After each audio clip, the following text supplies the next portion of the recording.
Selamat siang Bapak. Perkenalkan, nama saya Saul Bisai. Saya kelas CD reguler. Di sini saya akan mempresentasikan hasil kerja saya. Ya baik, saya akan mempresentasikan hasil presentasi saya dengan judul kepemimpinan dan pengambilan keputusan.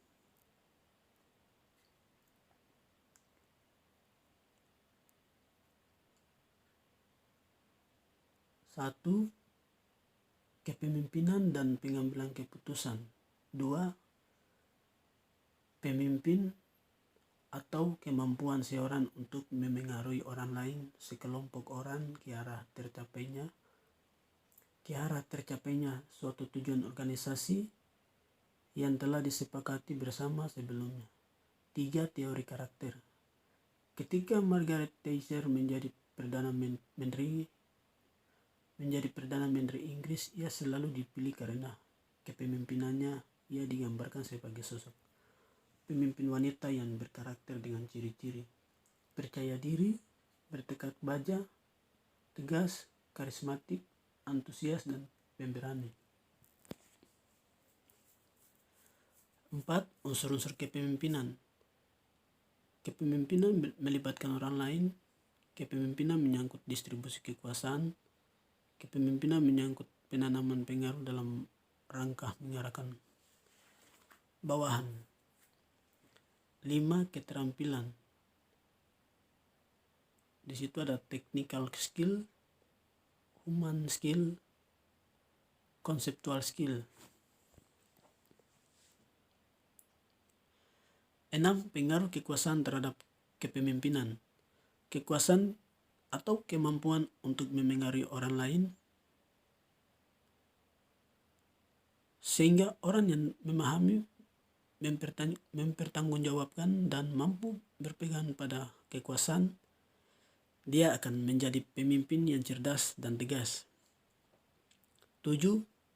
Power dalam hubungan bisnis. Coercive power, dalam kurung kekuasaan memaksa. Reward power, kekuasaan penghargaan. Legitimate power, kekuasaan sah. Expert power, kekuasaan ahli. Referent power, kekuasaan referensi. Peranan kepemimpinan dalam pengambilan keputusan. Pemilihan dua alternatif atau pengambilan keputusan perlu dilakukan karena adanya perbedaan antara harapan atau tujuan dengan hasil yang dicapai. Kunci efektivitas kepemimpinan. Hubungan pemimpin anggota, struktur tugas, kekuasaan jabatan. 10. Pengaruh perilaku terhadap pengambilan keputusan. Yang pertama ada nilai-nilai, kepribadian, kecenderungan mengambil risiko, disonansi kognitif. Sifat-sifat yang harus dimiliki seorang pemimpin. Pendidikan umum yang luas, kematangan mental, sifat ingin tahu, kemampuan analitis, daya ingat kuat, integratif atau integritas terpadu, keterampilan komunikasi. 12 ada lanjutan keterampilan mendidik rasional objektif, manajemen waktu. Berani mengambil risiko, ada naluri prioritas, efisien dalam bertindak, aus informal, watak pemimpin, dalam kurung Astra Bata.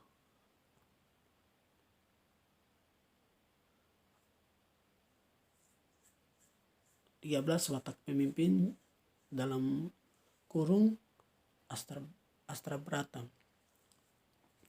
Bumi atau lemah, api garis miring geni, air garis miring banyu, angin garis miring bayu, angkasa garis miring langit.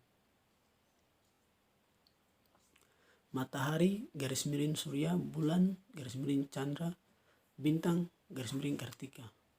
Pertimbangan dalam pengambilan keputusan ada waktu, kompetisi, pemanfaatan IT, kreativitas, belajar. 15. Mengapa banyak pemimpin gagal memimpin? Di situ ada arrogance, melogram, volatility, execution, habitual distrust,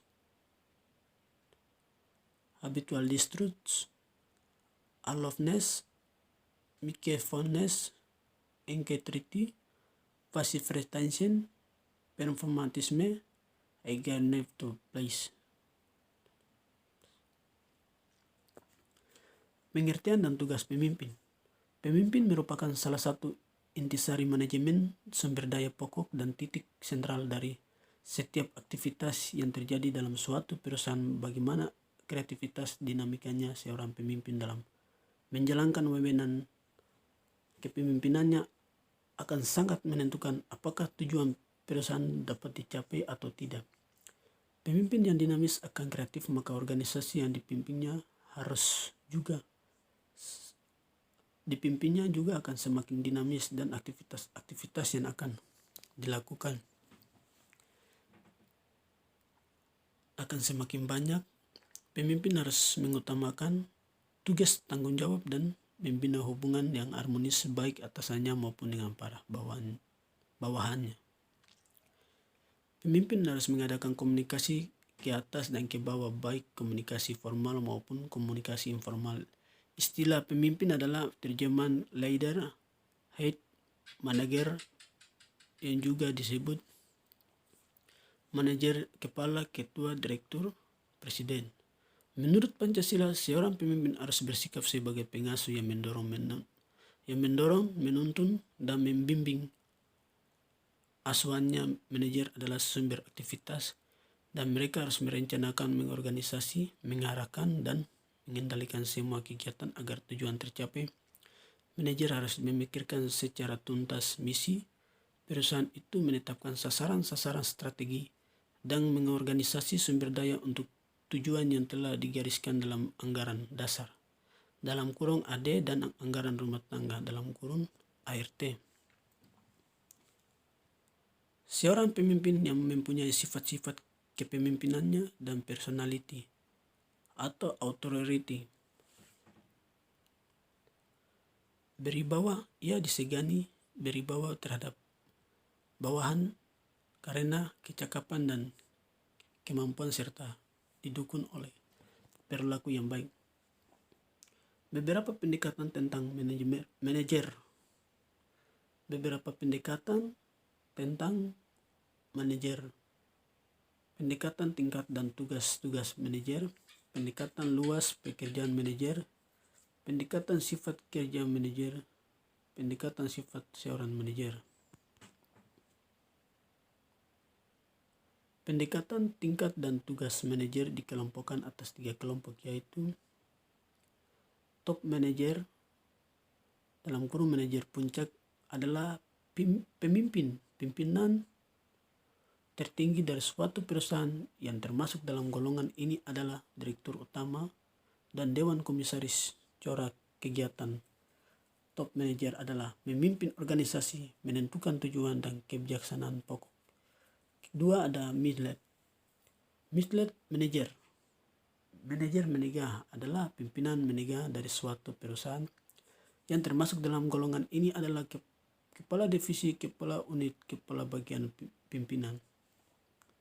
Cabang corak kegiatan mid-level manager ini adalah memimpin lower manager dan menguraikan kebijaksanaan pokok yang dikeluarkan top manager.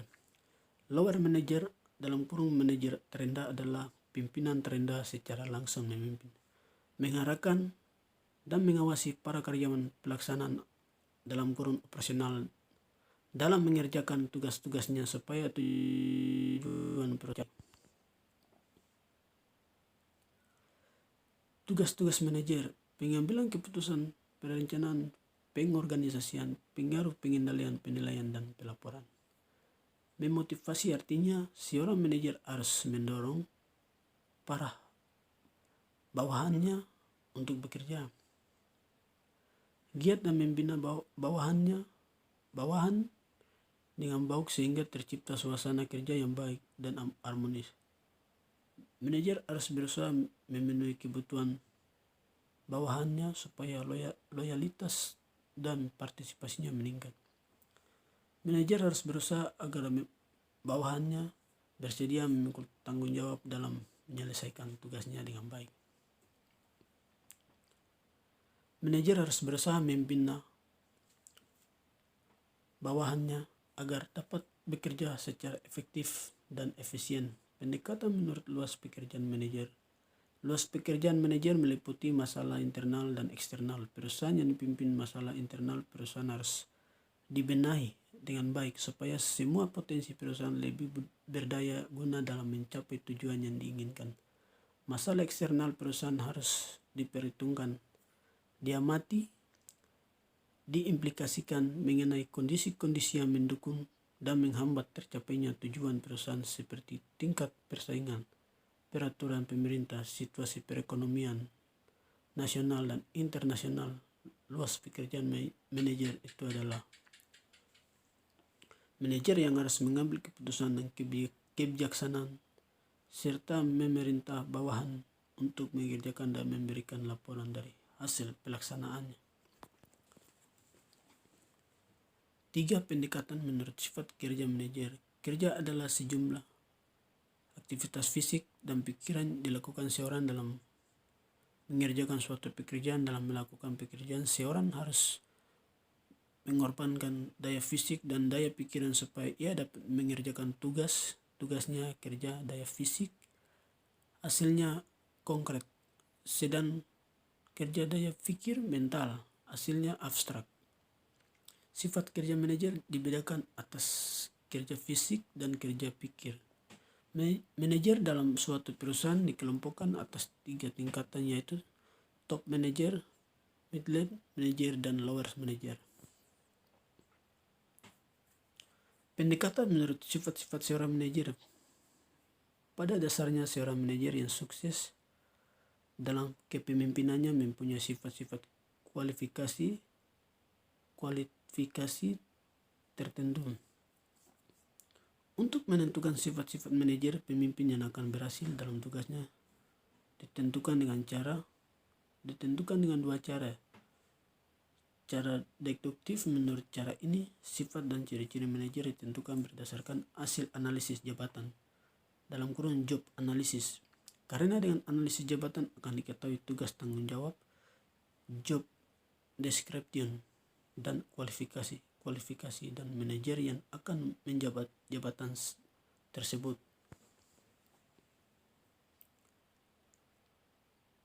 Cara induktif. Menurut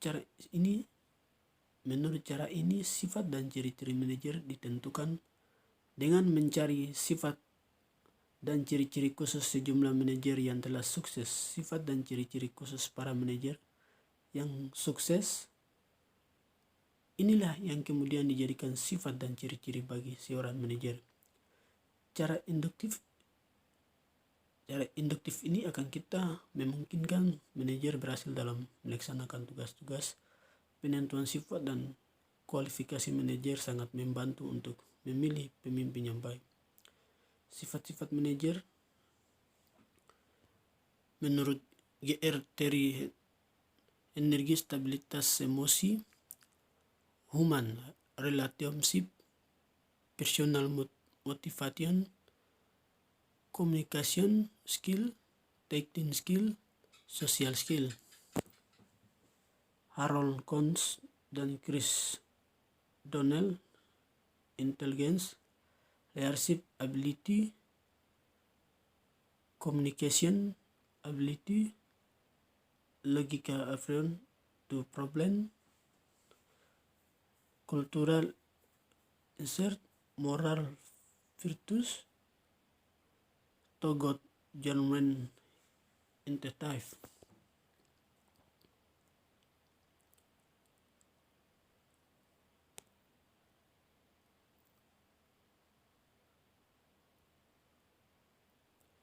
Pengambilan keputusan. Pengertian pengambilan keputusan sangat penting dalam manajer dan merupakan tugas utama dari seorang pemimpin.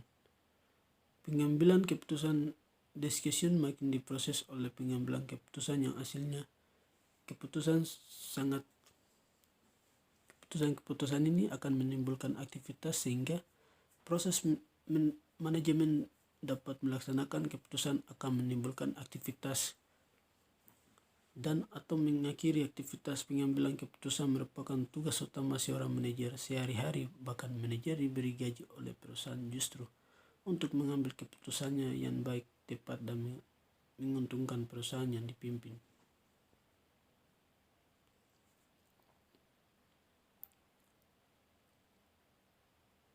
Setiap pengambilan keputusan harus bertanggung jawab terhadap risiko keputusan yang diambilnya.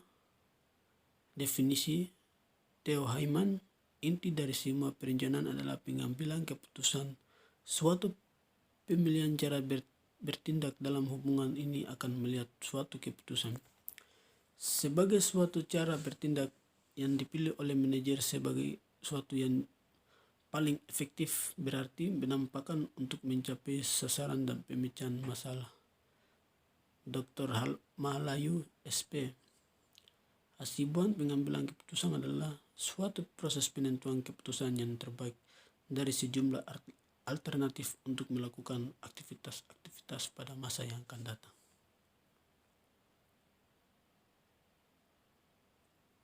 Itulah hasil kerja saya. Sekian dan terima kasih.